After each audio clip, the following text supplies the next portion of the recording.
Hello, this is John Kvale, and this is your February financial planning. We've got a lot of financial planning items this time. Capital market review, and what happens in February? Sometime in February, the start of tax season.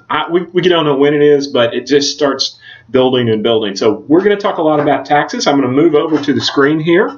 And for those of you listening for the podcast, we always try and talk a lot so that that's not hard for me to do, by the way, but we always try and talk through this. So if you're just listening in the car, I've had a few comments that folks are in the car that they enjoy just listening to it. So here we go. Let's save some taxes. How about this? So in February, the official start of tax season, we don't know where it is, but it starts getting hot and heavy.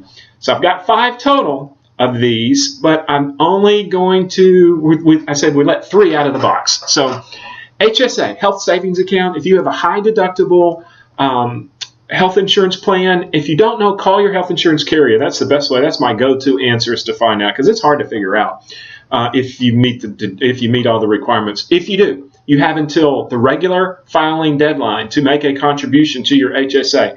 Family levels are more just an individual level. So first, find out if you have one. Secondly, find out if it's just for you or if it's for your entire family. The post here, which I'm circling, will tell you the exact amounts, and you can do that now and save on last year's taxes. Moving right along, we've got the SEP. This is one of our favorites because it can be used so much. A SEP is a Simplified Employee Pension Plan, and it basically is an IRA on steroids. I'm abbreviated here, but in this post, and here's the link for those of you that are watching the video, here's the link to the post, and I go over all the amounts, I go the upper limits. The neatest part about a SEP is that you can contribute to a SEP. You can also contribute to a 401k. Watch out, though. You got to make sure there's some upper limits of maximums around 50K that you, depending on your adjusted gross income, that you can contribute to. Just let the software, let your CPA professional know about it. What we're looking to do is offset non-W-2 income in a SEP. So 1099 income, consulting income, a small business that you may own on the side that generates some taxable income.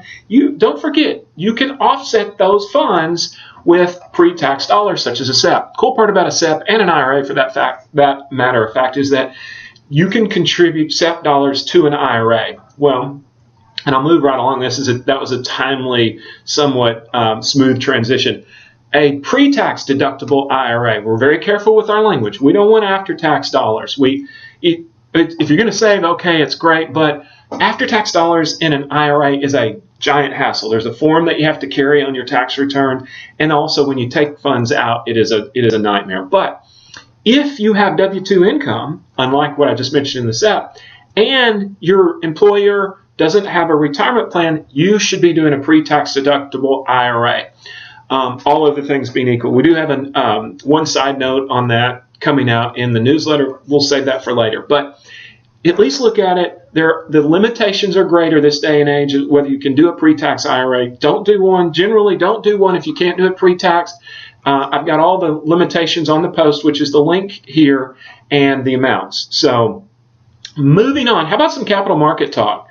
I had originally started this post saying the markets have gotten ahead of themselves. Those that are watching, I'm running the cursor up and down. This is an unsustainable line. I mean, this line here was at about a 20% annual clip. My line is at believe it or not, about a 15 to 20% clip. This line is at a 30. That was at a 60. Crazy. It looks like this capital market is trying to stabilize itself somewhere here along our trend line. It wouldn't surprise us for this thing to go sideways for a very long time. We're going to have some great talk about interest rates and inverted yield curves for those of you that really want to get deep in the woods, but there's a reason that we'll talk that detail. Only thing I want to say is patience. We went out of the gate, out of our just through the moon, way ahead of ourselves in January. And then at the end of January, we had this 10% correction. There were some other factors that were involved. And now it looks like we're trying to stabilize. Patience. We really don't think this thing's going to rock back up. It's going to get more on a normal trend line. So thank you for your time. Thank you for listening.